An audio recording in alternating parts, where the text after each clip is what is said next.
a Romanian, a Bulgarian, and a Chinaman walk into a bar. Hey folks, welcome back. Figured I would go over my list of approved AK rifle accessories that I've used, friends of mine have used, and guys that I've trained with that have also had good luck with. There's a lot of junk out there, a lot of trash. It's generally a pretty good practice to stay away from brands like Tapco and Pro Mag when it comes to outfitting your AK. Other than that, I've received a couple of private messages, guys asking me about how things have held up as far as like what I've put on my guns and how I like them so far. So let's get into it. I guess we'll start at the muzzle. Pretty much when it comes to muzzle devices, probably my two favorite. Well, first of all, I kind of have a rule of thumb. I noticed that a lot of guys on YouTube, not too much in training classes, but pretty much, I guess it's like an Instagram, YouTube cool guy thing to do. They tend to put these long, heavy, overly exaggerated muzzle devices on their AKs, and for the life of me, I can't figure out why. Because to begin with, right out the boat, AKs are heavier than a lot of rifles, not by much, but they're a little heavier. And if anything, because they're piston-driven guns, they're automatically more front-heavy. So what these guys end up doing is putting these large, long, heavy, ridiculous muzzle devices on their guns and make them even more a little bit unwieldy. So like I said, as a rule of thumb, I tend to prefer short, lightweight, but yet still effective muzzle devices. On this Romanian, I guess we should go over what guns, in case, hopefully, curtail any of the questions. So yeah, this first one, this ugly, horrible camo painted rifle. This is an old Worcester 1063 in Romanian. I've had it for, I don't know, maybe 7-8 years. I've taken it through 2 rifle classes. It's done well. It's had a lot of rounds through it, just plinking and practicing. And this is the current one that I've loaned to my dad to have for a fighting rifle. The one in the middle is probably my favorite. It's my one and only AK-74. It is a Bulgarian parts kit gun that was put together by the now defunct DDI. Kind of a company that has a shit reputation as far as shadiness, but at least this particular rifle, they put together one hell of a rifle. This one has been through a 2-day fighting rifle class, and I took it 2 out of the 3 days of the Chris Costa class. So it's gotten really dirty, really muddy. It rained, I think, 2.5 out of the 3 days that were there. Has quite a few rounds through it. Excellent rifle. And to be honest, some guys have had trouble with their KG gun coat. To me, I really don't know how many rounds this has through it. I'm guessing probably around 4,000, 4,500. And to me, it's changed as far as it looks. I've changed out the furniture and added some things. But as far as the actual main component of the rifle, the receiver, the barrel, all that, other than having some scratches and being dirty, it really, it's held up well. Let's just say that. And then finally on the right here, this is my Narinka. This is the Mac 90 that I scored. This is the one that hardly had any rounds through it when I got it. And quite honestly, I've probably only put maybe 5 or 6 mags through it. So it's in pristine condition. I kind of don't want to shoot it until I get my Ironwood Designs complete stock set on it, because I don't like the way it's set up now. It's better than when it came to me, but it's kind of janky, but it's still a great rifle. Okay, so moving back to muzzle devices. So yeah, like I was saying, I tend to prefer the short, lightweight, effective ones. And to me, I've found the 2 that I'm going to probably stick with forever because they seem to do a really good job. And they both happen to be made by the same company, by the fellow named Chase, who runs Definitive Arms, who seems to make really good accessories and really good builds on AK rifles. So for the 7.62 model, my recommendation would definitely go for this. I think it's called the Fighter Break. Actually, both models are called the Fighter Break. Obviously, one's for the 7.62, one's for the 5.45. This one is awesome. I haven't measured. It's probably like 1.5 inches long, but it honestly, it only weighs 1 ounce. It even says it on the website. But there you can kind of check it out. Doesn't give hardly any length to the barrel, and like I said, 1 ounce. It's awesome. It works really well. And if looks are important to you, I think it looks kind of cool. Okay, secondly, On my AK-74, this is also called the fighter brake, but this is the the 74 fighter brake. This one is mostly a what do you call it? Not compensator, but oh damn, I'm losing my train of thought here. But it's a flash hider as well as a muzzle brake. That's the word, muzzle brake. So you have your two ports here that let the ship fly out, and this over here, this cage. It looks to me, it looks kind of like a goofy muzzle device, but no shit, it works really well. And I think it only weighs like 2.5, maybe 3 ounces.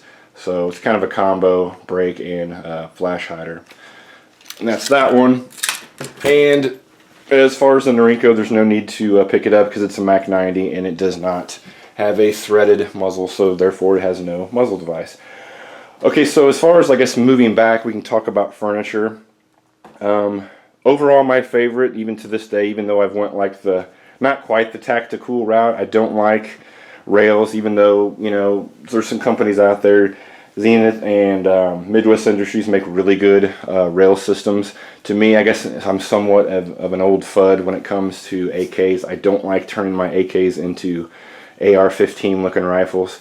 So honestly, I've come back to, when it comes to at least my personal favorite AK that I own, the 74, I went with the wood furniture, and quite honestly, the wood furniture in a lot of different cases ends up being lighter than the polymer stuff because it either has stainless steel or the polymer ends up having stainless steel or aluminum heat shields in the handguards, which work really well, and they probably do resist the elements better. But I don't know, I just prefer the wood. I like the look of it, and honestly, it's if it functions well to me, and I've gotten this gun very hot, and it seemed to have held up and done well. As far as polymer though, get out of here, cat. This is just an old Arsenal, just a K-Var 4-end, and I put this one on here because this is really good to have with the Ultimac, which I'll get to in a second. This has a stainless steel heat shield in it, and yeah, it's done well. It's held up good. As far as stock. Magpul, I kind of have mixed feelings on this one. When I first got this, and since I've had it, it hasn't given me any issues. It's very comfortable, relatively lightweight, seems to be somewhat sturdy, but I have heard reports of guys having issues with the nuts, excuse me, not the nuts, but the bolts in there that hold the wedge in and that control the alignment of it. Them backing out and breaking, and I for one can attest to that being true because this original Bulgarian parts kit gun came with the black 4-end, which is on the Norinco, and it also came with the black triangle stock that I took off once I decided I wanted to go the wooden furniture route. And how I know this is because they didn't put enough Loctite on the screws to begin with, or it just worked its way loose. So I reapplied Loctite on the screws that went to the buttstock, and after that I snapped one of them. So yeah, so I guess if you're a 4-way range shooter, a plinker, and you don't actually get out and run your guns hard, and if you don't train, these stocks are probably pretty good for you. But yeah, mine came loose and then I broke one. Now to be fair, the second one did hold it through. Did hold it in place all the way through the Costa class, so I guess I got to give it a little bit of props for that. But yeah, I took it out and gave it to a friend. He replaced the bolts and he seems to like it. But like I said, on this Romanian one, it's holding up well, and it's went through one class and the screws haven't backed out. But I don't know, we'll see. It's gonna stay on that gun until it breaks. As far as moving, I guess back to the hand guards. This is on the. I'll bring it around here. This one's on the Norinco. As far as the MOE handguards, I like them a lot. They're quite a bit fatter and bulkier, and actually compared to the wooden handguard on the 74, actually quite a bit heavier. But they do also have a stainless steel heat shield in there. But you have your nice M-lock slots if you want to put like a 4-end grip or a light or whatever you feel the need to put on here. So I would say the handguards are excellent. They're good to go. If you don't mind getting a fatter, heavier handguard, I don't think you can go wrong. When it comes to the Zhukov handguards, I don't like those at all. To me, it looks too AR-15ish. I think those things are like over a pound. On a front heavy gun to begin with, on an AK, I don't see the need to add a pound when I could go this route and add, I don't know, 4 ounces. But, you know, a lot of people seem to like them. I'm just not one of them. Speaking of Zhukov, as far as like stocks, a lot of people like the folding, almost kind of, it looks like a cast, like a club foot, but the Zhukov folding stock, again, a lot of people like them. I'm not one of those people. Those also, I believe, weigh a little bit over a pound. So take a 7.5 pound rifle, and you go ahead and add a pound for the Zhukov forend and another pound for the club foot looking stock, and now you're running around with a 9.5 pound rifle. I just don't see the point in it. When, I mean, I guess it's cool. Some people like it, and if that's your thing, rock it out. But to me, one thing I learned real quick, once you start actually taking classes, when you take a 2 or 3 day class and you're running your ass off doing drills and doing all sorts of cool ninja stuff, I don't really want to carry a 9.5 pound rifle if I can help it. So another reason why I love this rifle better than all the other ones. It seems to be super light, and I don't know, I just seem to be able to shoot faster and shoot better with it. Okay, that pretty much covers it for the furniture. I guess I guess we'll move on to grips. Ironically, all 3 of these guns have Magpul grips. So after I just get done shitting on their stocks, here I am going to promote their grips. I've had really good luck with the grips. I think they're all 3 of them are technically different models. The one on the Romanian here is just the standard MOE grip. I got this shortly after it came out, so I really can't tell you how old it is. Maybe 3 or 4 years old. Just the standard polymer with a good pebble and horizontal line serrations. Yeah, it works good. It's a grip. It's pretty good angle, and it's not too fat, not too skinny, and yeah, it works. As far as the Bulgy, same grip, but it's the plus version. It has the rubber coating. Speaking of rubber coatings, I guess one thing controversial that I'll say in this video is that I absolutely hate the Hogue over-molded rubber finger grooved AK grip. It was the first grip that I put on this Wasser when I got it. At first I liked it, and then I got me a chest rig, and then I put a sling on it, and then I took a class with it, and I swear every damn time I went to go present the rifle, it was snagging on something. I would snag it on my shirt, I would snag it on my chest rig, I would snag it on my rifle sometimes when I went to go transition to the weak side shoulder. They're comfortable, they're nice and squishy, and they're fat, but that's also the problem. Because they're so nice and squishy, they grip and they snag and they grab every damn thing that's on you. I don't have that problem with the Magpul rubberized grip. It's kind of odd. It's like they're a lot, like, you can't really squish it. It's like it's obvious. It seems like it's a lot thinner coated. Whereas, to me, grabbing the Hogue over molded one is almost like grabbing a pillow, like a rubberized pillow. It's just too squishy. It's too soft. It's good for your hand, but it snags on everything. I don't have that problem with the Magpul rubberized grip. Lastly, on the Norinco, we'll go ahead and complete the hat trick here with another Magpul grip. This one is relatively new. This is the K2 grip, and I love this damn thing. I know this is the one thing I guess I have on here that makes this kind of AR-15ish, but they're more vertical angled grip. They're real popular as far as on AR-15s. Matter of fact, on my SIG MCX, I put a K2 Plus grip on it, which is the rubberized one, and I love this damn thing. To me, I almost like this as better. I almost like this as much as the US Palm grip, because it's a good size for my hand, has pretty good texturing, and I just tend to like the more vertical angle.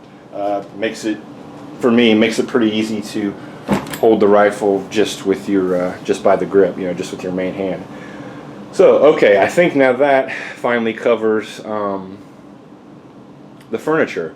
Next we'll go on to, I only have it on one gun, and that's the Ultimac rail. I think it's an excellent option if you want to mount a red dot or a light Here, I don't have the red dot on it anymore. You can see the black spot, the black original finish after while I painted this gun. This particular red dot that was on here is on that AK-74, which is a primary arms advanced micro red dot, which is awesome. Again, it has thousands of rounds on it. It was taken through one class here, so I know some red dots have had troubles or issues when you put them on Ultimax because this gas tube rail gets so damn hot. I have not had that problem with the primary arms. I love it. So that one's staying on the AK-74. I got one on the SIG MCX. They're excellent. They're 170 bucks, and the batteries last 5 years. But anyway, back to the Ultimac. Clamps onto your barrel. The K-Var-ish Arsenal style handguards slip right over it. You don't have any problems.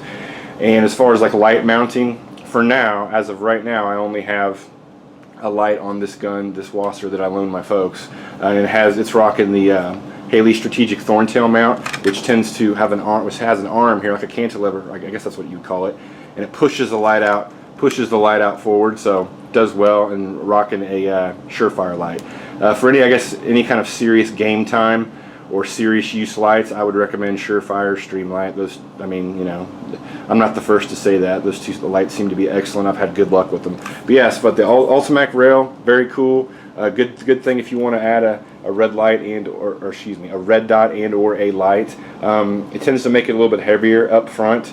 So which moves me to the next accessory, and this one is by RS Regulate.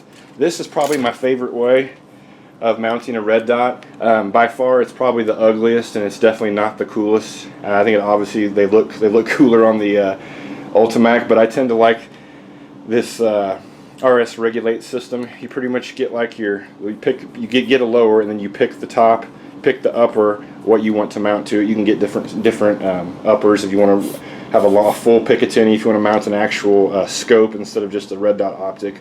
But the thing is super light.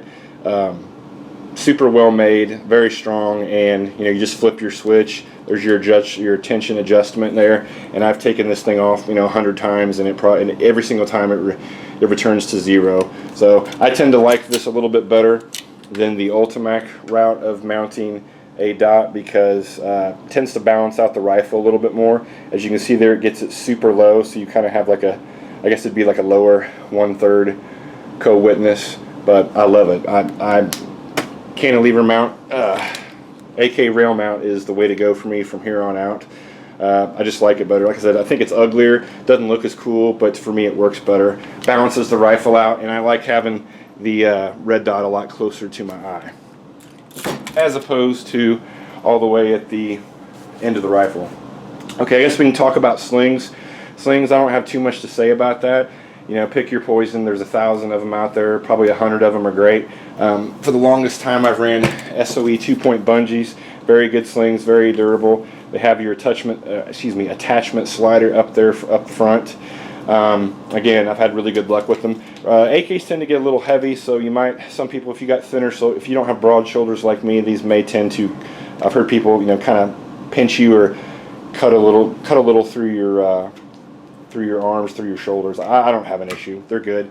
On this Bulgarian, this is kind of like a bipolar rifle. It doesn't know what it wants to be. It's a Bulgarian gun with Russian furniture and with a Russian Afghan era AK-74 sling.